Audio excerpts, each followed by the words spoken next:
of the sun. Our story's not over, it's just begun. From Timbuktu to the streets of Soweto, Africa speaks and the world must echo. Strength of Africa, we stand tall. In our clan, the truth, we break the wall. Up from the roots to the skies, we rise again. This is our voice, let the world hear when. Strength of Africa TV. Africa is no stranger to giants, not just in size, but in spirit. From Kwame Nkrumah to Nelson Mandela, from Patrice Lumumba to Thomas Sankara, the continent has given the world leaders whose courage reshaped history. And today, from one of Africa's smallest and most challenged nations, another name has risen to echo that tradition: Ibrahim Traoré. Burkina Faso, a country often overlooked on the global stage, is now the focus of worldwide attention. Why? Because it has become a symbol of strength, sovereignty, and resilience. This is the paradox. A small nation showing unparalleled strength in the face of the giants. And at the heart of it is a young leader carrying forward the vision of Thomas Sankara, the revolutionary president who once declared, "We must dare to invent the future." Ibrahim Traoré has dared, and in doing so, he has sparked what we call today the Ibrahim Traoré effect. My family, this is not just the story of Burkina Faso. It is the story of Africa, and it's a call to all of us to rise, to reclaim, and to redefine what strength means in our time. Good morning, good afternoon, and good evening, depending on where you are at this moment. I still remain your host, Adebayo Oladokun, and this is Strength of Africa TV, where truth meets courage, where the past is reawakened and the future of the motherland is reclaimed. Today's episode is titled From Sankara to Traoré, the Rise of a New African Revolution. To truly understand the connection between Sankara and Traoré, we must begin with the context. Burkina Faso, a landlocked nation in West Africa, has faced immense challenges: terrorism, political instability, and economic hardship. Its people have endured even when the odds seemed impossible. In September of 2022, in the midst of this storm, Ibrahim Traoré, a young army captain, stepped into history. At age 34, he became the world's youngest head of state. His rise was not just a transfer of power, but a transfer of possibility. For the people of Burkina Faso, it was a moment of hope, of pride, and renewed courage. And for Africa, it was a reminder: greatness can rise from anywhere, even from the smallest of nations. Think about this. How often do small nations reshape the destiny of continents? Burkina Faso, landlocked, resource-challenged, besieged by threats, has become a beacon of strength for Africa. That alone is remarkable. When Traoré speaks, echoes of Thomas Sankara fill the air. Sankara, often called the African Che Guevara, once declared that "He who feeds you controls you." Traoré has amplified that vision, urging Burkina Faso to reclaim its sovereignty, to reject dependency, and to chart its own path. Sankara taught that Africa must believe in itself, stand united, and resist exploitation. Traoré embodies this spirit, calling for national pride, for unity among Burkinabe, and for solidarity with African nations like Mali and Niger. This is the Sankara legacy reborn. A defiant belief that Africa is not weak, but strong. That sovereignty is not negotiable, but essential. That dignity is not a privilege, but family, a right. Beyond the vision, we must also speak of the struggle.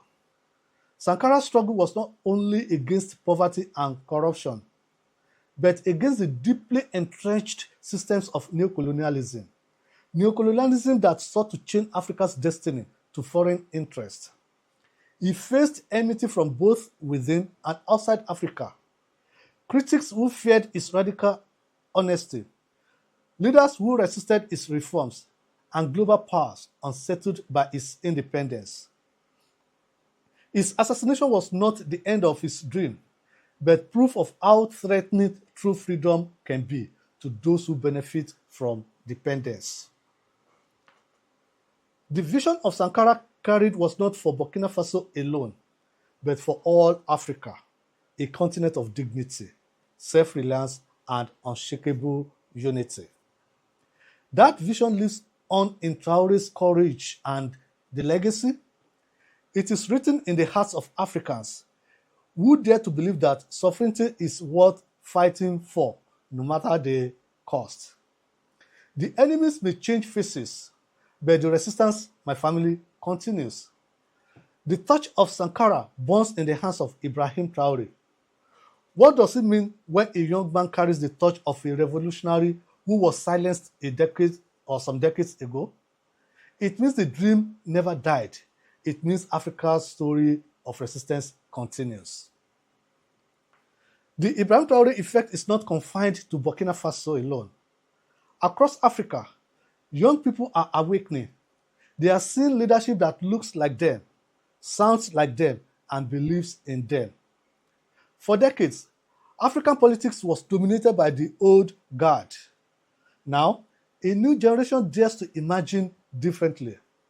From Ghana to South Africa, from Nigeria to Senegal, youth are demanding accountability, sovereignty, and courage. Musicians sing his name. Artists paint his image. On social media, Traoré has become a symbol of defiance against neocolonialism.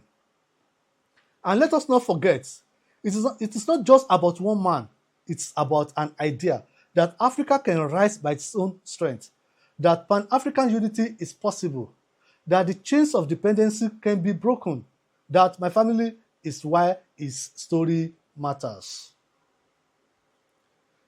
The effect of Ibrahim Traoré is also visible in tangible achievements. In Burkina Faso, his leadership has prioritized the defense of the nation by strengthening the army, reclaiming territory from extremist groups, and empowering local communities through self-defense initiatives.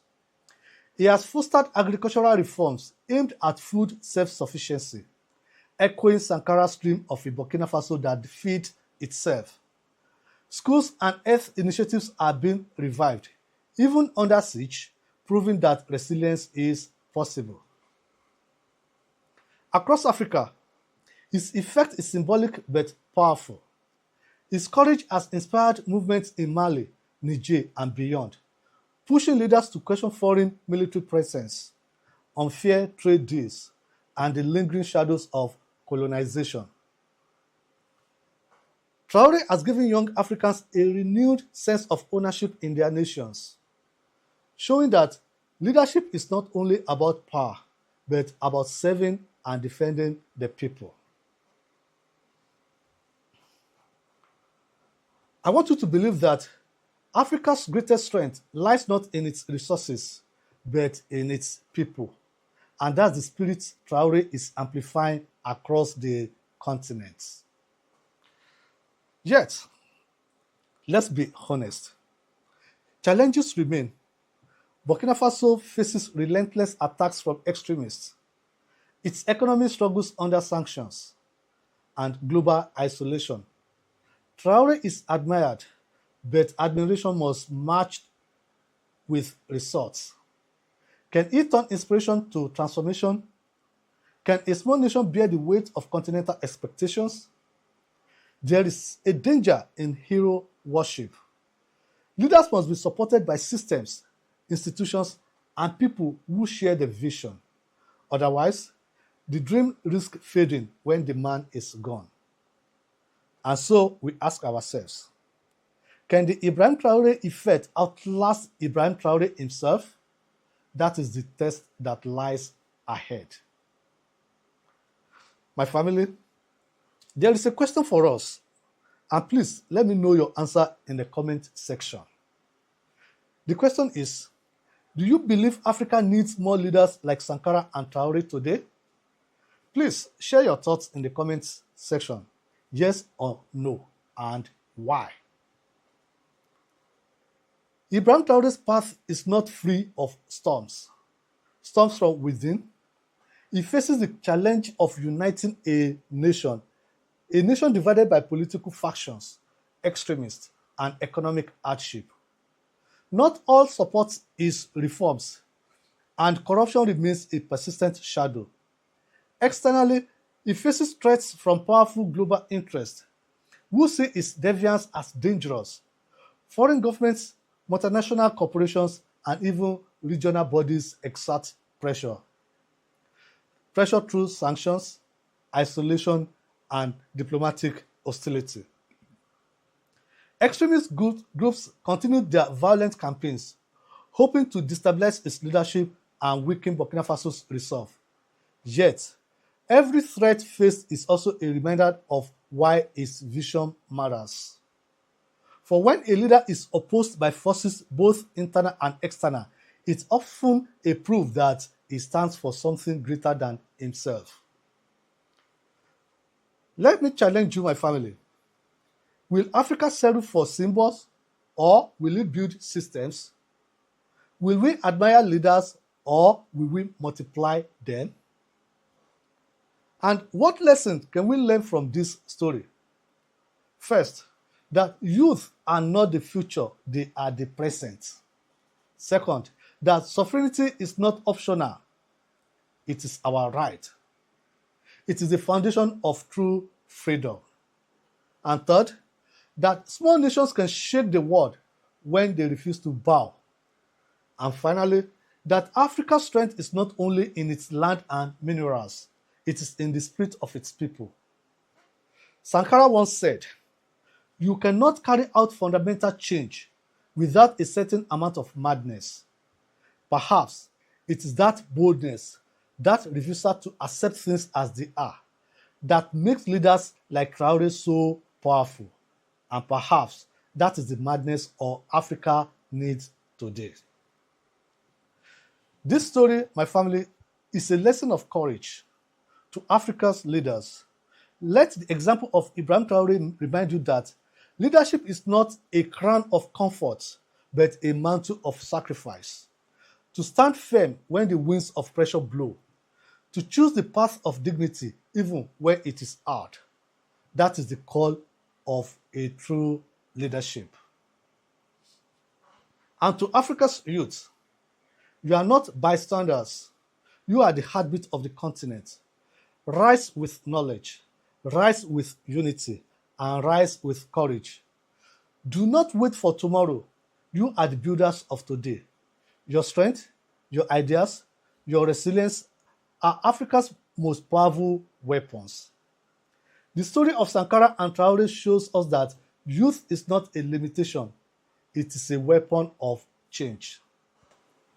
So what does this mean for you? It means you cannot sit on the sidelines. Africa's story is still being written, and every hand is needed on the pen. Support leaders who stand for sovereignty. Teach your children the power of unity. Invest in your communities. Speak truth to power. If Burkina Faso, a small nation under siege, can show unparalleled strength, then what excuse do we have not to do the same? The Ibrahim Traoré effect is not just his, it can be ours too. And so, the call to action becomes clear. Ibrahim Traoré has said we must reclaim our destiny with our own hands. No one will free us if we do not free ourselves. His message to Africans is one of self-belief and unity. His message to the world is one of respect. Africa is not a playground for exploitation, but a continent of equals. So I say to you, defend your communities, invest in your youth, and speak proudly of Africa's greatness. Do not allow history to be written without your pen. The Ibrahim Traoré effect is more than inspiration. It is a command to act. African sovereignty is not a dream. It's a duty, and the time is now. Let's close with this thought. Africa's strength is not in waiting for saviors. It is in becoming them. Ibrahim Traoré is a reminder that leadership is not about age, but about courage. Not about fear, but about vision. Not about weakness, but about strength. As Thomas Sankara once said, while revolutionaries as individuals can be murdered, you cannot kill ideas. The idea of African strength lives on in Traoré, in Burkina Faso, and in every person who dares to dream. So I leave you with this. Rise in your own way. Stand tall in your own fight. Believe in your own strength. Because Africa's time is not tomorrow, it is today. And its strength is you. That, my family, is the true Ibrahim Traoré effects. I still am your host, Adebayo Oladokun, and this is Strength of Africa TV. If you found value in this conversation, subscribe to our YouTube channel. Follow us on Facebook, Instagram, Spotify, Apple Podcasts, and Deezer. Watch out for the next episode. You don't want to miss it. Until then, tell your own story, because Africa's future is written in African ink. Stay rooted, stay bold, stay African. And thank you for watching. See you in the next episode. Bye.